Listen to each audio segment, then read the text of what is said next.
सांगलीमध्ये कृष्णामाई महोत्सवाला सुरुवात। सांगली संस्थानाचे युवराज आदित्यराजे विजयसिंह राजे पटवर्धन यांच्या हस्ते धर्मध्वजारोहण। 5 दिवस चालणाऱ्या सोहळ्यामध्ये विविध कार्यक्रमांचं आयोजन।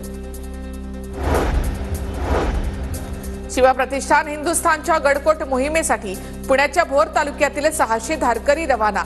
छत्रपती शिवाजी महाराजांच्या पुतळ्याला अभिवादन करून धारकरी उमरठच्या दिशेने मार्गस्थ।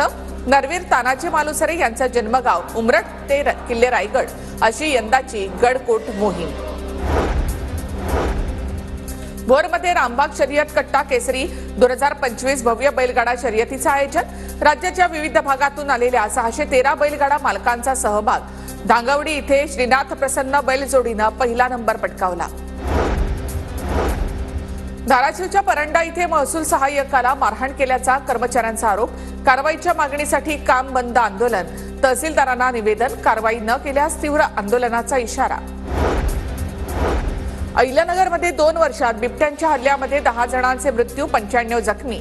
6850 जनावरांचे मृत्यू। पीडित कुटुंबियांना जवळपास 9 कोटींची नुकसान भरपाई।